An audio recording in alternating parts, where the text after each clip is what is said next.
Bonjour tout le monde. Alors, on se retrouve pour la correction de l'exercice 26. Donc, je vous rappelle un peu l'énoncé. Les forces de l'ONU larguent par avion des vivres et du matériel sur des zones difficiles d'accès par la route. Donc, vous imaginez voilà, qu'il y a un avion qui survole la zone qu'on a imaginée rectangulaire, ok? Et on est donc, nous, voilà, vue du ciel. La zone de largage rectangulaire est composée donc d'une zone d'herbe en vert, d'accord, et d'une zone humide en bleu. Donc, la zone verte, elle est là, hein, et les zones bleues, c'est les deux triangles sur les côtés gauche et droit. Donc, on vous donne plusieurs informations que je vous ai renotées là. Vous avez ici 250 mètres, ici 100 mètres et ici 50 mètres. Alors, attention, parce que dans le livre, c'est écrit L égale ici et L égale là-bas. Alors que je vous ai bien dit que là, quand on choisit une lettre, la même lettre représente toujours la même valeur. Donc, ça, c'est une erreur du livre. Donc, c'est pour ça que je ne l'ai pas réécrit, d'accord? J'ai juste écrit les valeurs avec leur unité. Et puis, bon, bah voilà, vous avez aussi une autre information qui vous est donnée, c'est le codage. Il faut savoir le repérer, ça. Donc, vous avez cette longueur-là de 50 mètres et vous avez deux traits là aussi. Ça veut dire, vous pouvez le faire, vous voyez ça sur votre schéma, que sur un brouillon, par exemple, pour vous aider, que cette longueur, elle fait aussi 50 mètres. Et là aussi, vous avez de nouveau double trait. Donc, ça veut dire que là aussi, vous avez 50 mètres. Donc, ça, c'est important de l'avoir repéré, hein. Les informations du codage vont vous aider pour la suite. Voilà toutes les informations qu'on vous donne. Donc, ensuite, dans l'énoncé, pour terminer l'énoncé, on vous dit le largage est effectué au hasard. Au hasard sur la zone. C'est vrai que je ne l'ai pas dit pour le dernier exercice. Évidemment, du coup, on était au hasard. Bon, bah du coup, je vais le dire maintenant. Au hasard, ça veut dire qu'on a autant de chances de tomber sur n'importe quel endroit de cette zone rectangulaire. Comme pour l'exercice précédent, où on avait autant de chances de piocher chacune des boules. Donc, du coup, ce mot-là, au hasard, ça doit vous faire penser à un mot de vocabulaire que vous avez appris dans le cours. Quel est ce mot qui signifie au hasard dans les probabilités? En un mot. Très bien. On parle d'équiprobabilité. Donc, égalité des chances, équiprobabilité.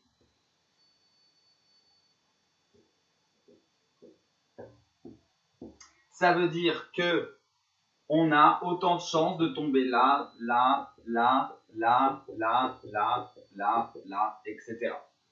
Donc, la question est quelle est la probabilité que le matériel largué tombe sur la zone d'herbe, donc la zone verte, ou sur la zone humide, donc la zone bleue. Alors, justement, j'étais en train de vous montrer là avec des croix les possibilités. Là, du coup, je suis en train, si on considère l'ensemble des zones, j'ai perdu le mot que je voulais donner, l'ensemble des zones considérées là, des points, donc ça représente quoi ça là, en notion, en mathématiques? Ça représente l'ensemble des points là, ça représente, très bien, ça représente l'air. La surface ici, c'est l'ensemble des possibilités. Et cet ensemble de possibilités, c'est la surface. Donc la surface, c'est l'air. Donc ici, la chance qu'on a de tomber ici, ici, ici, ici, etc., sur toute cette zone verte, c'est l'air de cette zone verte par rapport à l'air total, donc à l'air du rectangle. Et comme on est dans une situation d'équiprobabilité, on a le droit de dire qu'effectivement, la probabilité, c'est l'aire de la zone verte sur l'aire du rectangle, puisque équiprobabilité veut dire égalité des chances. Donc on est bien sur la chance de tomber sur la zone verte divisée par la chance totale, la chance de tomber sur toute la zone rectangulaire considérée. Alors, du coup, maintenant que ceci est expliqué, on va pouvoir se lancer dans la rédaction. Déjà, je vous ai dit, là, ce n'est pas le cas. Justement, on ne vous donne pas l'événement considéré. Donc, je vous en ai parlé de ça. C'est à vous de nommer l'événement et de le nommer sous la forme, très bien, d'une lettre majuscule qu'on va utiliser par la suite. Donc, soit, comme on le fait avec x, vous savez, pour les équations, au départ, on nomme avec notre lettre, comme ça on va pouvoir utiliser après notre lettre dans les calculs. Et en plus, ça veut dire que notre lettre nous permet de matérialiser ce qu'on est en train d'utiliser pour savoir justement qu'est-ce qu'on utilise, comprendre ce qu'on fait. Donc par exemple, on va pas mettre H pour herbe parce que ce serait H pour zone humide aussi. Donc, on n'a qu'à mettre V, V pour vert. Vous mettez la lettre que vous voulez. Ce qui est important, c'est de choisir une lettre majuscule. Voilà. Donc, soit V, et donc, nous, ce qu'on considère en probabilité, vous savez, c'est un événement. Donc, l'événement, le largage, le matériel est largué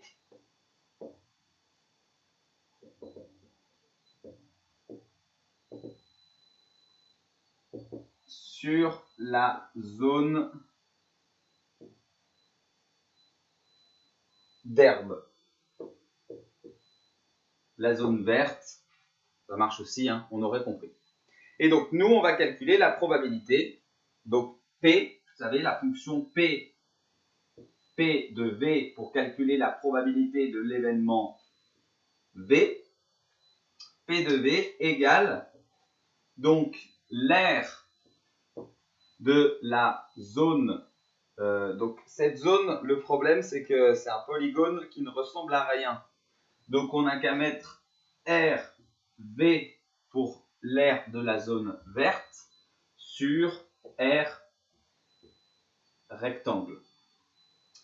Alors, justement, là, le problème, c'est que l'aire de la zone verte, on ne peut pas la calculer directement à l'aide d'une formule. Pour la calculer, pour rappel, vous avez votre rectangle, vous avez deux triangles ici. Les triangles, on connaît l'aire, on connaît la formule pour l'aire d'un triangle. Et elle vous est même rappelée là, avec une petite bulle, l'aire d'un triangle, c'est base fois hauteur divisé par 2. Donc on va d'abord devoir calculer ça pour calculer la zone qui est ensuite entre les deux triangles. Donc, on va d'abord calculer l'aire de la zone humide bleue.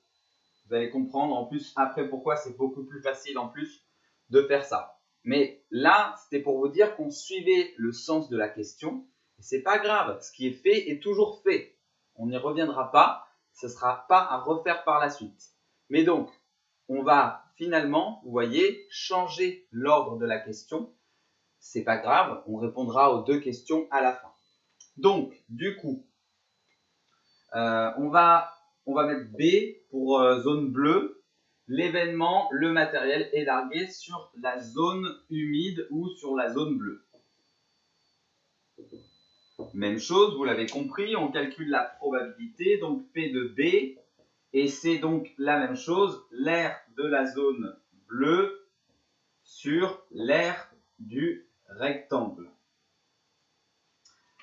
Et donc là, c'est intéressant parce que l'aire bleue, on peut la calculer. C'est l'aire de ce triangle et de ce triangle. Donc, vous savez, le « et », on le traduit en mathématiques par un, très bien, plus.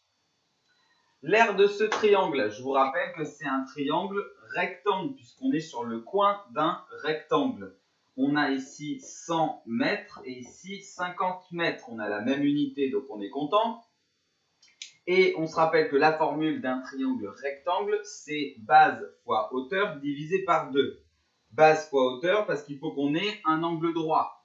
Et ça tombe bien, vu que là, on est dans un triangle rectangle, on l'a déjà.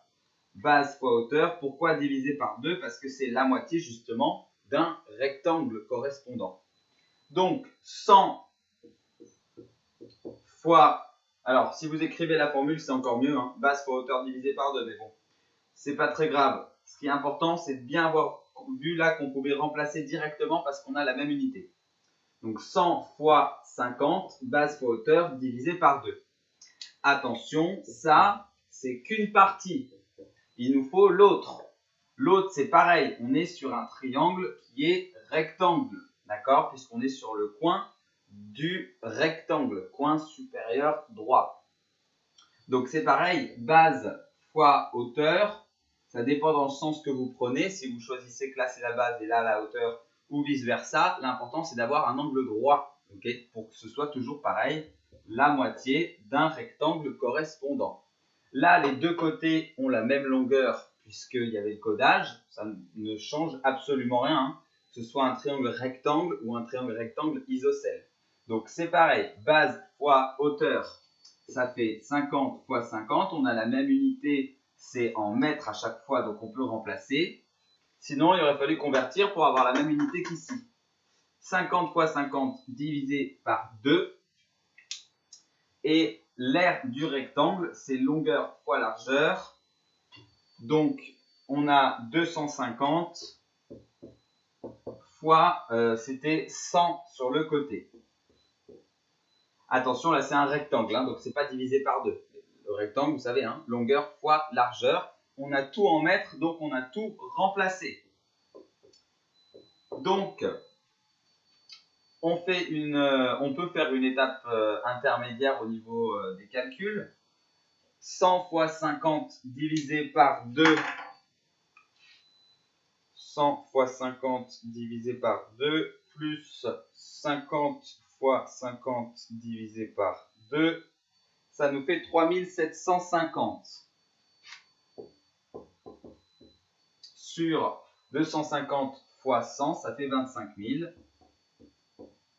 Donc, P de B égale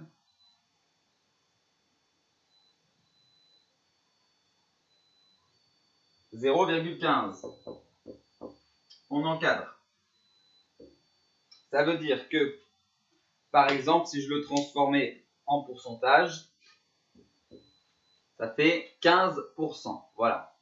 Donc, du coup, ça veut dire que la probabilité de tomber sur la zone humide, elle est de 15%.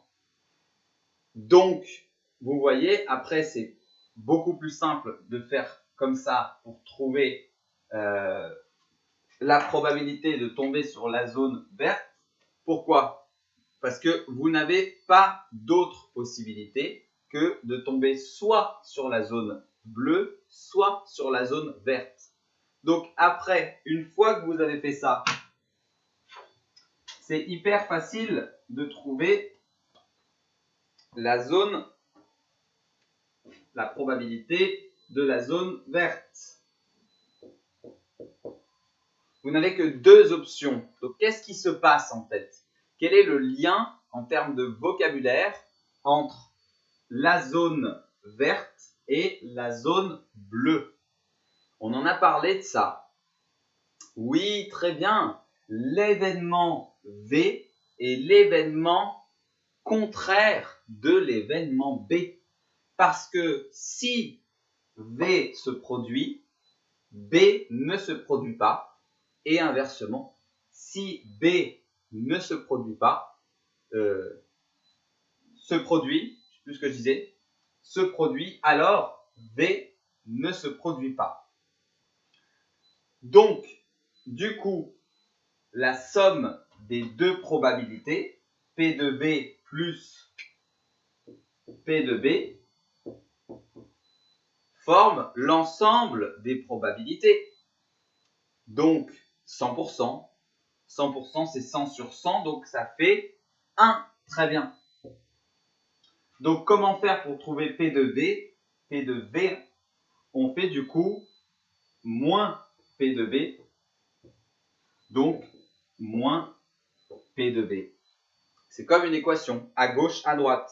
Mais sinon, vous n'étiez pas obligé de faire ça. Ça suffisait. Si vous avez compris que c'était deux événements contraires et que c'est soit l'un qui se produit, soit l'autre, ben forcément, du coup, P de B, c'est 1 moins P de B. 1 moins 0,15, ça fait